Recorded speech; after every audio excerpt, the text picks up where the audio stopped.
बुधवार की दोपहर 1:30 बजे से शाम तक गरीबों के घरों पर हथौड़े चलाए गए। कुल 11 घरों को जमींदोज कर दिया गया और इसी तरह से आगे कुल 43 घरों को नेस्तनाबूद कर दिया जाएगा, जिसके बाद गरीब, लाचार और निर्दोष लोग सड़क पर आ जाएंगे। आप अगर इस पूरे मामले से वाकिफ नहीं हैं, तो जरा डालिए पूरी खबर पर नजर।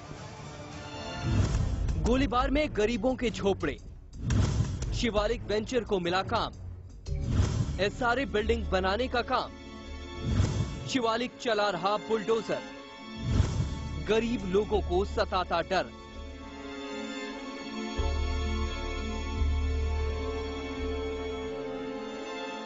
विकास के नाम पर एसआरए के तहत बिल्डिंग बनाना गलत नहीं है, लेकिन गरीब लोगों का दावा है कि बिल्डर के दबाव में गणेश कृपा सोसाइटी के सदस्यों ने फर्जी दस्तखत किए हैं। वहीं एसआरए के तहत जो घर लोगों को मिलने वाले हैं, उस जमीन पर एयरफोर्स अपना दावा कर रही है।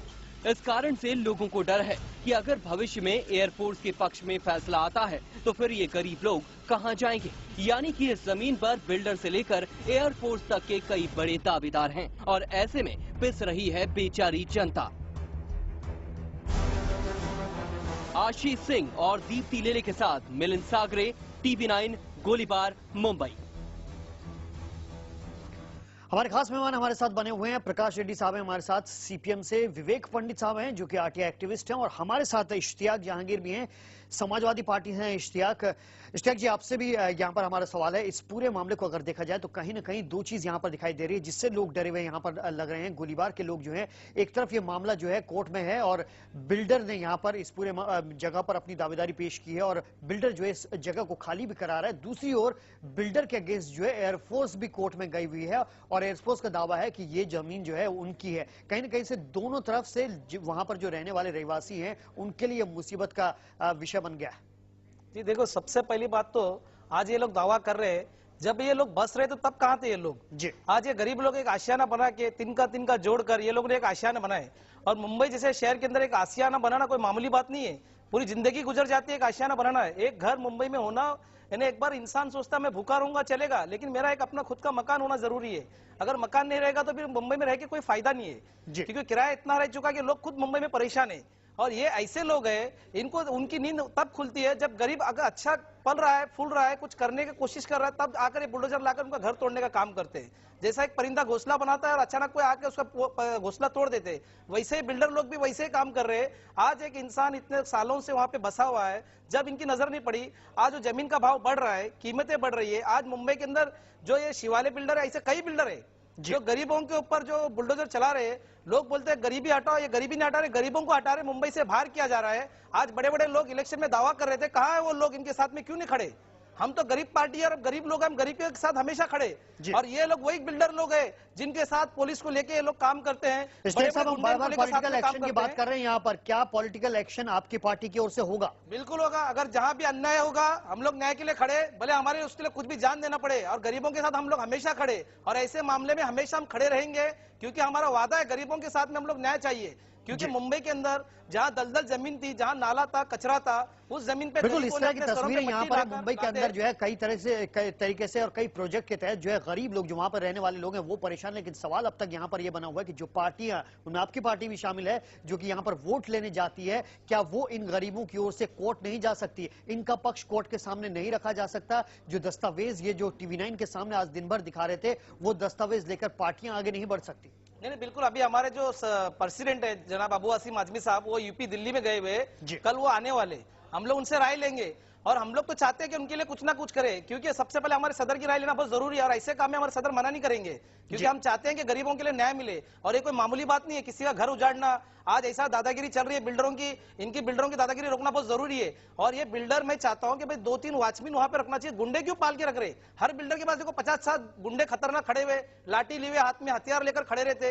ये कौन सा कानून है? और कौन से कानून में हथियार लेकर वो गेट पर खड़े रहे, गरीबों को डराए धमकाए? आधे तो गरीब ऐसे ही दहशत में बेचारे डर जाते हैं, उनका मुकाबला नहीं कर पाते, कमजोर लोग होते हैं, मायूस हो गए ये लोग, परेशान है कि कौन इनकी मदद करेंगे। मैं तो मुंबई की जितनी NGO है और धन्यवाद करता हूं टीवी 9 के शाखा 9 लोगों के जो हमेशा ऐसे लोगों की आवाज उठाते हैं। जब गरीब नगर जल गया था बांद्रा में, तब भी आवाज उठाई थी शाखा 9 ने, तब भी मैंने आवाज उठाया था। और आज भी ऐसे मामले चल रहे, हम लोग खड़े इनके साथ में, और कल हमारे लोग भी इनके साथ में खड़े रहेंगे। और जहां भी बिल्डरों की दादागिरी चलेगी, अभी दादागिरी होने नहीं देंगे और इनकी दादागिरी बंद करना चाहिए। इनके ऊपर भी ऐसे कानून बनाया जाए कि अचानक आकर जो बिना नोटिस दिए, बिना कोई सूचना दिए अचानक आके बुलडोजर चलाते हैं, इनके घर तोड़ते हैं, उस गरीबों की क्या हालत होती होंगी, क्या उनके सपने गरीबों की होते क्या हालत होती होगी। और क्या इसकी चाहते मानगी आज पूरा मुंबई, पूरा महाराष्ट्र जो है इस वक्त देख रहा है टीवी 9 पर कि किस तरह से लोग तरसते हैं। यहाँ पर दीप्ति हमारी संवाददाता भी लगातार दिन भर से वहां पर बनी हुई है, किस तरह से वहां पर कार्रवाई चल रही है। दीप्ति, एसआरए को लेकर यहाँ पर बार बार बात होती रही है, बिल्डर का नेक्सस यहाँ पर उसकी बार बार बात होती रही है, जो सरकारी तंत्र है, जो प्रशासनिक अधिकारी हैं, उनकी बार बार बात होती रही है।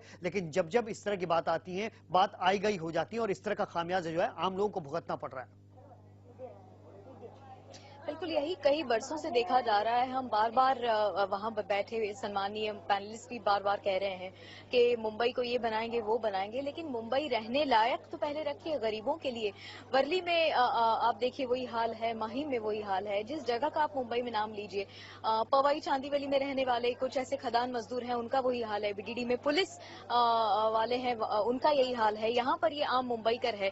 ये बच्चा है छोटा जिसको परसों एग्जाम देनी है अपनी ओरल, 10वीं 12वीं के छात्र हैं जिनकी एग्जाम कल परसों है, आकर परीक्षा देकर लौटते हैं और देख रहे हैं कि उनके घर की क्या हालत हो गई है। समता नगर में वहां यही लोग हैं। सारे बिल्डर की तानाशाही और फिर सरकार का सुस्त रहना और फिर कोर्ट का कोई एक आदेश दिखाकर अपनी मनमानी करना, गुंडागर्दी करना, यही काम हो रहा है लगभग मुंबई में और महाराष्ट्र के अन्य इलाकों में भी। बिल्कुल प्रेशर कुकर बन गया है और जवाब मैं समझती हूँ फिर ये लोग देंगे, और न सिर्फ देंगे, हमसे मांगेंगे कि जो सरकार में बैठे हुए, प्रशासन में बैठे हुए बड़े लोग हैं, उन्होंने मजबूर किया है आज इन बच्चों को कि ये अपनी पढ़ाई छोड़कर लड़ाई की बात करें। हमें अभी ये बच्चा मुझसे कह रहा था कि यहाँ पर एक जगह है जहाँ पर वो लोग हर मई महीने में खेलते थे, लेकिन आज यहाँ खेलने के लिए कुछ बचा ही नहीं है। यहाँ पर ऐसी मलबा पड़ा हुआ है, लोगों का बिखरा सामान पड़ा हुआ है, टूटा फूटा। तुम्ही इथे खेळायचा ना रे? इथे रोज खेळायचो मी, आता बघितलं तर दगडी बिगडी पडली आहे, घराचे तुटलेले. तुझं स्वतःचं घर तोडलंय त्या लोकांनी? आता नाही तोडलं, पण तोडू शकतात, काय बोलू नाही शकत त्यांचं. तुझी तोंडी परीक्षा आहे? परवा आहे. शिक्षक तुला विचारतील, एखाद्या प्रश्नाचं उत्तर नाही आलं तर काय सांगशील? आता काय सांगणार, सांगू काय नाही शकत. घर तोडलंय ते तर रिझनच नाही आलंय कुठल्या गोष्टीचं ना. घर तोडलंय रिझन थोडी ना होऊ शकत. अगर एग्जाम में कुछ नहीं लिख पाया, नहीं बता पाया, तो किस मुंह से बताएगा कि घर नहीं है, किताब नहीं मिली इसलिए पढ़ाई नहीं कर पाया? वहां बैठे लोग भी और टीवी 9 बार बार ये सवाल उठा रहा है कि किन लोगों के लिए हमारी सरकार काम कर रही है, किन लोगों के लिए हमारा पुलिस, हमारी पुलिस, हमारा प्रशासन काम कर रहा है। जी बिल्कुल, हमारा पुलिस, हमारे प्रशासन, हमारे सारा तंत्र जो है, हमारे राजनेता वहां पर जो है जरूर वोट मांगने जाते हैं, तब जो है टेक्निकल बातें नहीं की जाती। अब वहां पर टेक्निकलिटी की बात की जा रही है, आखिर क्यों? बहुत बहुत शुक्रिया दीप्ति, आप दिन भर वहां पर बनी रही, आप वहां पर नजरें बनाए रखें।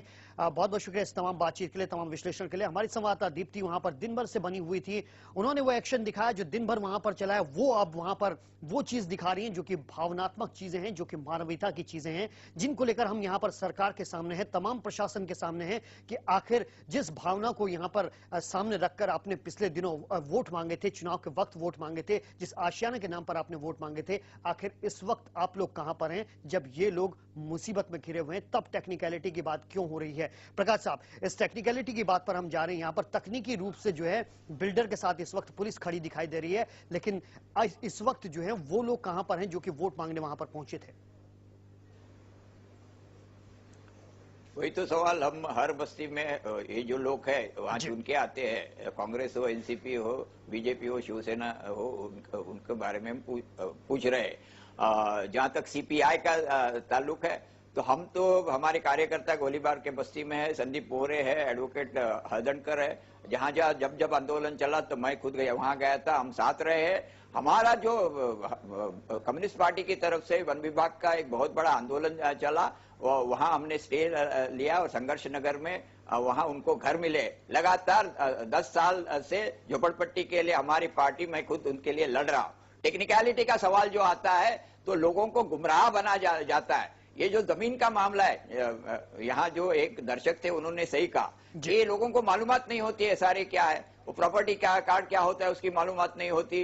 7/12 का उतारा के बारे में मालूमात नहीं होती, सर्वे के बारे में मालूमात नहीं होती, जमीन किसकी है, वो पोर्ट ट्रस्ट की है, एयरपोर्ट की है, डिफेंस की है, रेलवे की है, कलेक्टर की है, महापालिका की है, उसके बारे में मालूमात नहीं होती। हम तो कहते हैं जमीन हमारी है, ये सब जमीन अगर ये बांटी जाए तो हमारे लिए जमीन कहाँ रहती है। तो वहां पैसे वाले लोग वकील खड़ा करते हैं, रहीजा जैसे लोग वकील खड़ा करते हैं, वहां के वकील दिन में 1-1 लाख रुपया लेते हैं और 7-8 वकील एक साथ खड़े रहते हैं और कुछ कोर्ट ऑर्डर लाते हैं और लोगों के सामने दिखलाते हैं और डिमोलिशन चालू करते हैं। ये धंधा उनका रहा है, लोगों को गुमराह करना, कागजात चेंज करना, सर्वे नंबर बदलना, उधर का 7/12 का उतारा खत्म करना। ये कलेक्टर है, म्युनिसिपालिटी है, उनके अधिकारी जो है वो सब फ्रॉड है, पैसे से ये चल रहा है। तो लोगों को गुमराह और टेक्निकलिटी से लेके लोगों के घर तोड़े जा रहे हैं। ये टेक्निकलिटी नहीं है, साजिश है।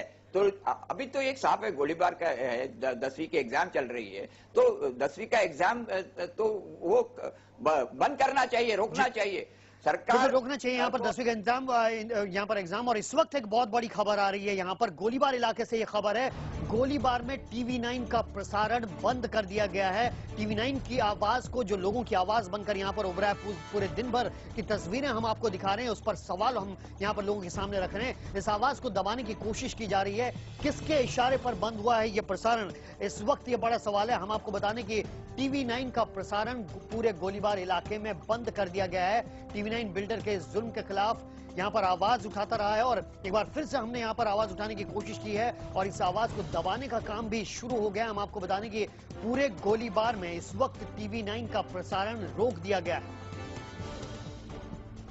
राजू परलेकर हमारे संवाददाता जुड़े इस पूरी खबर पर। राजू, यहाँ पर TV9 का प्रसारण बंद कर दिया गया, दिन भर से हम इस खबर पर बने हुए कि आखिर क्यों ज्यादती हो रही है आम लोगों के साथ, शायद इसी का नतीजा ये। गौरव, ये जो अपनी TV9 में जो मुहिम चल रही है, जो गरीबों का जो घर तोड़ रहे हैं, जो बिल्डर जो उनके ऊपर अत्याचार कर रहे हैं, जिस तरह से TV9 की मुहिम चल रही है, कहाँ हो सकता है कि बिल्डर के जो आदमी है उनको दिखाना जाए ताकि लोग पब्लिक देख नहीं सके जो बिल्डर उसके ऊपर जो अत्याचार कर रहे हैं उसके ऊपर पर्दा डाले। इसलिए वहाँ के जो जितने भी लोगों ने कॉल करके बताया कि यहाँ पर TV9 नहीं दिख रहा है, तो वो केबल ऑपरेटर ने बंद किया, ऐसा उन लोगों का कहना है। जी बिल्कुल राजू, दिख रहा है यहाँ पर कि किस तरह से रसूख का इस्तेमाल होता है और यहाँ पर एक बार फिर से ये साबित हो गया है कि जिसके पास ताकत है, जिसके पास पैसा है, वो कुछ भी कर सकता है। इस वक्त जो उनकी आवाज, वहाँ के लोगों की जो आवाज यहाँ पर TV9 उठाने का काम कर रहा था, एक वाजिब सवाल यहाँ पर TV9 सरकार तक, प्रशासन तक पहुँचाने की कोशिश कर रहा था, उन लोगों को ये बताने की कोशिश कर रहा था कि उनके और क्या क्या अधिकार हैं। कोर्ट का आदेश अगर डिमोलिशन का है तो बाकी और क्या क्या आदेश वहाँ पर कोर्ट ने उनके हित में दिए हैं, ये हम बताने की कोशिश कर रहे थे, लेकिन वहाँ पर प्रसारण बंद करा दिया गया। क्या कुछ और लोग बता रहे हैं कितने बजे से प्रसारण बंद हुआ है?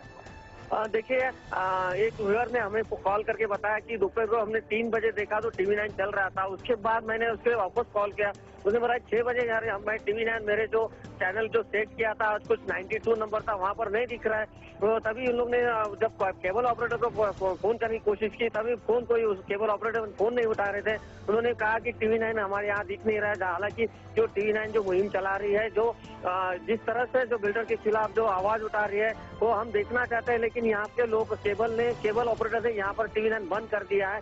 तो हमें बहुत देखने में बहुत तकलीफ हो रही है। तो आप कुछ भी करो, लेकिन जब TV9 के केबल ऑपरेटर से बात करने की कोशिश, तभी भी कोई केबल ऑपरेटर फोन उठाने की जरूरत नहीं की, क्योंकि हालांकि जो बिल्डर के कहने की वजह से ये सब हो रहा है, ऐसा साफ दिखाई दे रहा है। बहुत बहुत शुक्रिया राजू इस तमाम बातचीत के लिए। तो कहीं ना कहीं यहाँ पर बिल्डर के इशारे पर एक बार फिर से काम हुआ है, एक रसूख का इस्तेमाल यहाँ पर फिर से देखा गया है। TV9 की आवाज उठाना यहाँ पर पसंद नहीं आया शायद, और इस प्रसारण को, TV9 के प्रसारण को उस पूरे इलाके में बंद करा दिया गया है। इस वक्त जो खबरें हम तक आ रही हैं, हमारे संवाददाता यहाँ पर बता रहे हैं कि जो स्थानीय लोग हैं वो शिकायत कर रहे हैं कि दिन भर से वो TV9 के साथ बने हुए थे, TV9 उनकी आवाज यहाँ पर उठा रहा था, वो अपनी आवाज TV9 के जरिए सरकार तक पहुंचाने की कोशिश कर रहे थे, लेकिन इस वक्त वहां पर TV9 का प्रसारण बंद कर दिया गया है।